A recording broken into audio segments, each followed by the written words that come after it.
So I've not actually opened this up yet. I've just drained the contents out. Yeah, that's pretty bad. Now considering when I was actually draining the whole system out, when I did the sealing of the system, the water quality wasn't that bad. But evidently, it looks like it has picked up something. So that HyperFlush, it's done some work by the looks of it. I'm going to take the filter off. I'm not going to open it in situ right at the moment. I'm just going to pull it out from there because I've got to remove it to get the flushing connections on anyway. And then we'll open it up and we'll have a look.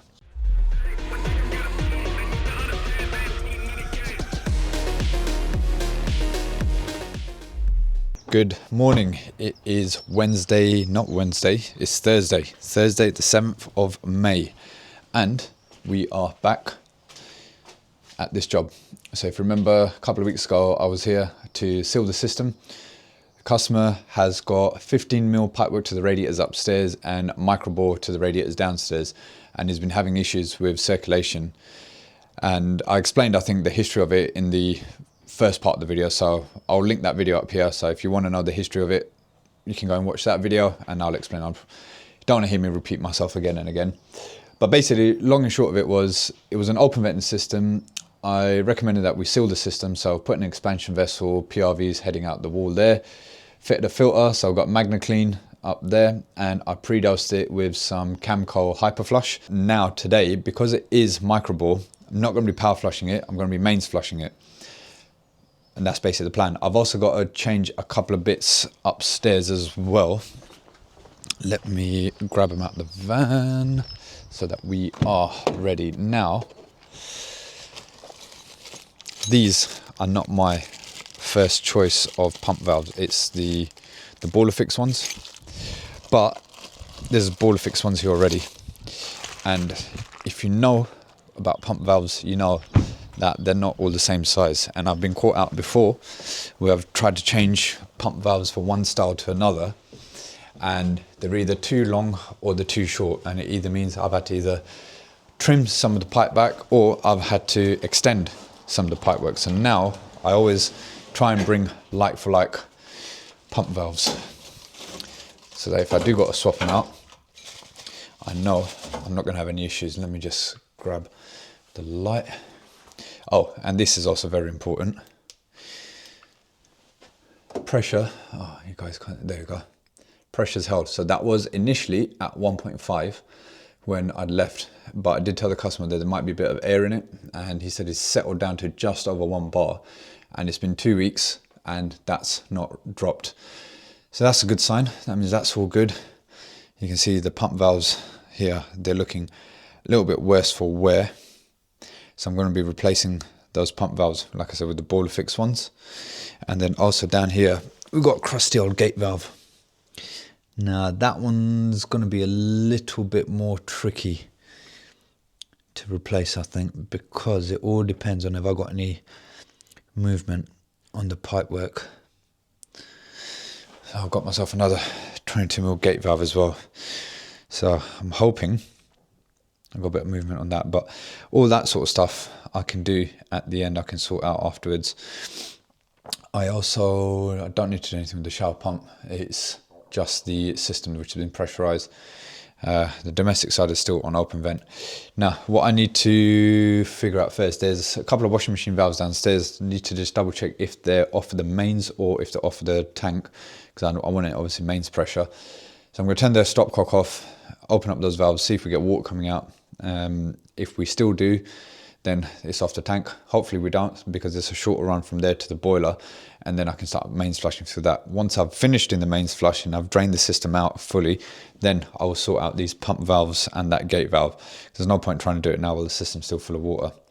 So let's get set up, let's get flushing, and if you haven't already, don't forget to like and subscribe, and tell me I need a haircut, because I really do need a haircut, and let's get to work. So I've not actually opened this up yet. I've just drained the contents out. Yeah, that's pretty bad. Now considering when I was actually draining the whole system out, when I did the sealing of the system, the water quality wasn't that bad.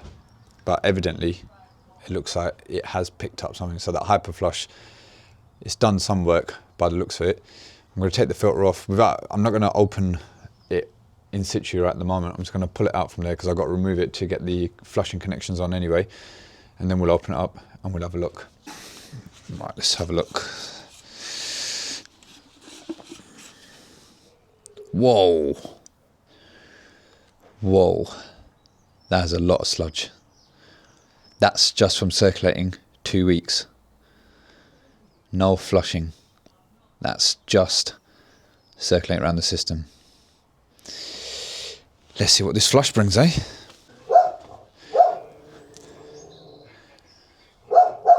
Yeah. Nice.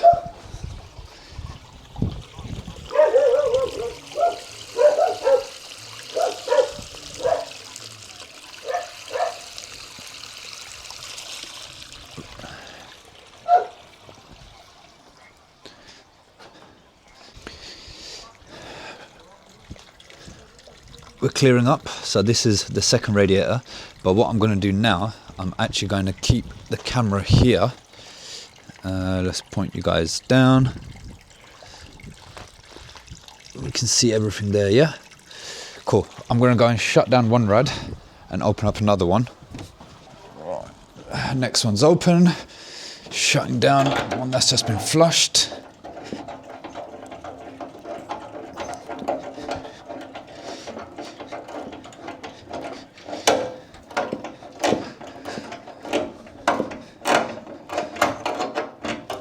Right, coming down.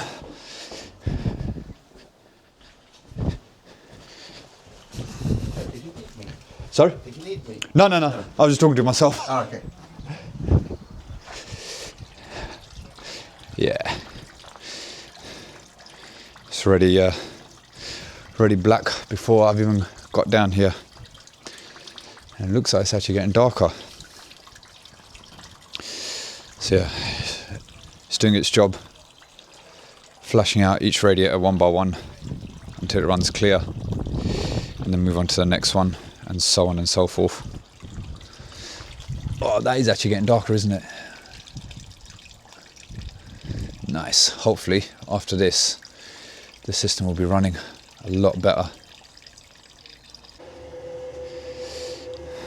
Well, had to resort to replacing the pump, and that's because when I went to fit the new one, oh, why do we have an error code on there? E4. Valves are open. That might be air, because I have just refilled the system. I can hear the AAV hissing away. It's lost demand. Has it lost demand? I'm going to see what the boiler's doing downstairs, but I'll come back to this in a minute. But I just want to show you the reason why I changed it, because I was meant to just be changing the pump valves, and a customer told me that the last person they had round had this pump on the van. It was like a second-hand pump which they'd fitted, and state of that. So I thought there's no point just trying to change the valves and refit this. Let's just fit a new pump as well as new valves. So that's what I've done. And the nameplate came off of there. I haven't had to cut the pump valves off with a hacksaw. The unions were just completely jammed on there. But anyway, what I'm going to do now, I'm going to use the Grundfos GO app. I'm going to scan the nameplate of the old pump.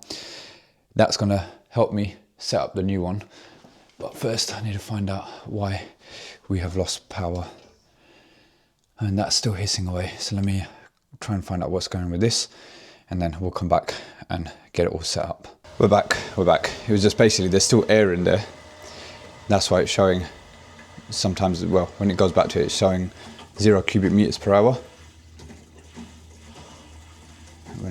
Well, okay, now it's showing flow through it, so it looks like the air's clearing. Pressure's obviously come down, and that's because obviously the air's coming out of it as well. AAV's doing its thing. So once it's stabilized,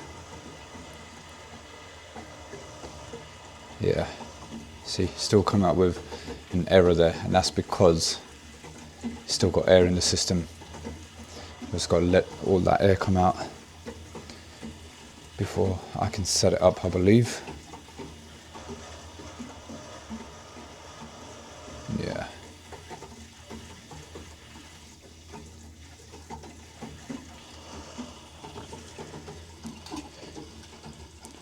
because right now I've just put a heating demand on.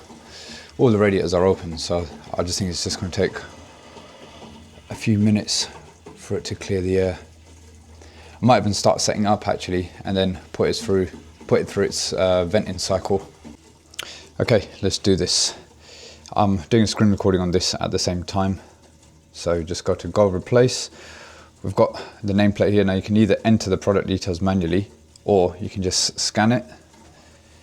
So when you scan it, there we go, 96281478.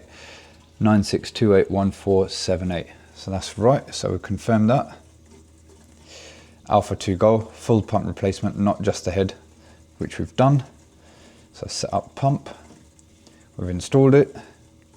Next, power on, yep, power's on. Searching for nearby products. So you can see that's starting to flash on there. So it's trying to pick it up. There we go, Alpha2 Go. Want to connect. Press that button on there. There we go, it's connecting. I might get a couple of notifications too. There we go, pair and connect with my Bluetooth. Pair and connect. See, it's gone a lot quieter now.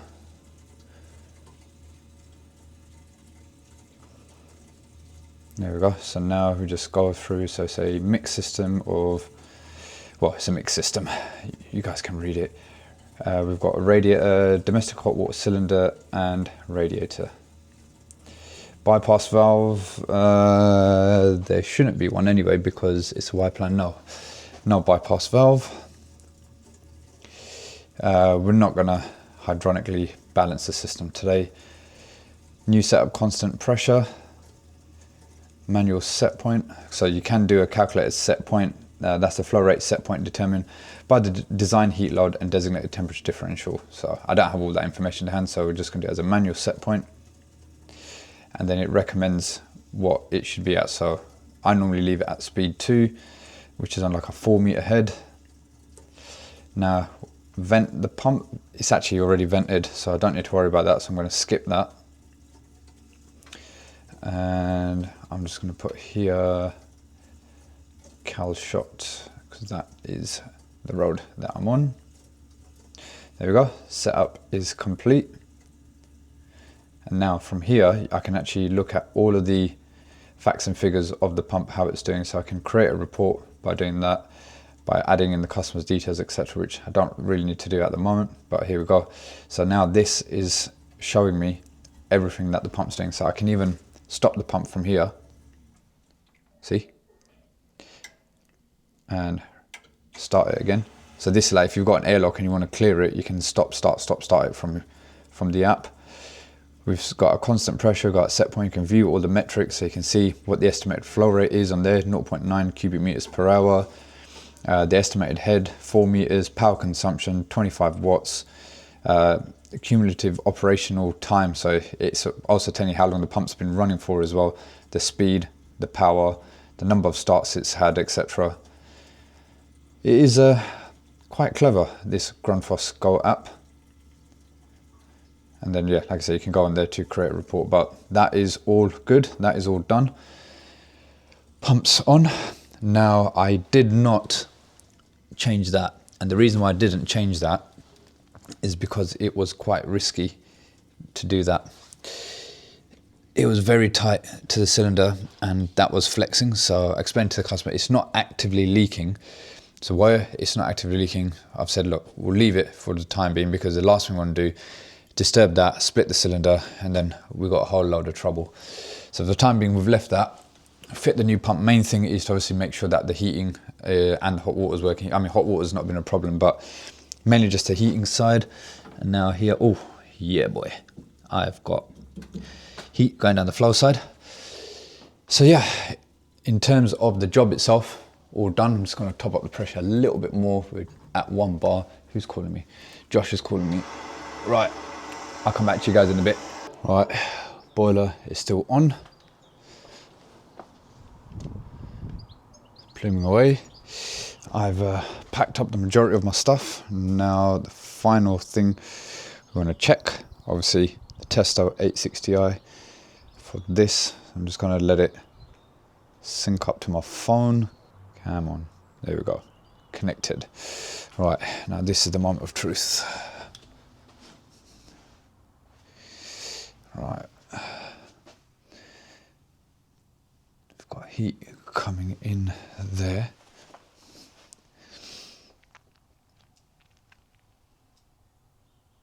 Oh, it's only showing about 25 degrees in there. That's the same.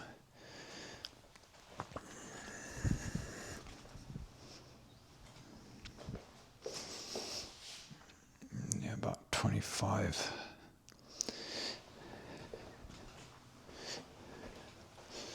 And this one, cold. Okay, let's go check upstairs. I reckon I'm gonna have to wind the valves down upstairs. I reckon upstairs I can, well, I know upstairs is stealing heat because I am sweating already. 72 on there. 75 on there. Yeah, man, I can definitely feel the heat up here. 77 on there.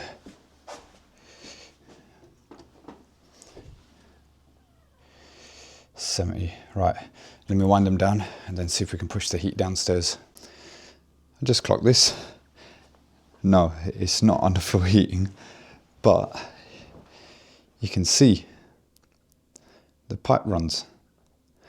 So that must mean that must be pretty close to the surface. What else have we got here? So we've got heating pipes going there. Ah, that must be, because the boiler's below here, so that must be the primaries coming from there. Yeah, look, you can see two lines there. So that's the primaries probably running under there. And then coming around, yeah, look, you can see it running around there. And then obviously here you've got the rest of it doing its thing. I've turned everything off upstairs and yeah, better. That's what, about 60, 65 on there. That's 52, 54, so it's better. Yeah, 60. That's doing better. And this one starting to come on. 42, 40. And this one, 68. Cool. What I'm going to do is upstairs, I'm just going to crack the lock shields open, maybe like half a turn or something like that, because upstairs, where it's 15mm, it's got better flow anyway. I'm going to just crack all the lock shields are shut upstairs. I'm going to open them maybe like half a turn or something to allow heat through them, and then leave downstairs as it is, and then I'll get the customer to basically update me later on.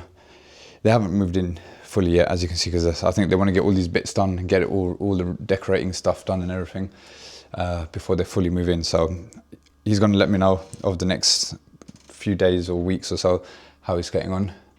But I think now that we've done all this, it's just a case of balancing. The only other option is obviously repiping everything, which is not an option because downstairs has been sort of done. If you enjoyed this video, if you enjoyed seeing thermal images, because I'll be honest, I'm a bit of a geek like that. I like seeing stuff like that. It's interesting, like seeing stuff which is meant to be hidden. But yeah, regardless whether you liked the video or not, hopefully you did. Don't forget to like and subscribe, and I'll see you guys all soon. I'm going to start sorting these lock shields out. Ladies.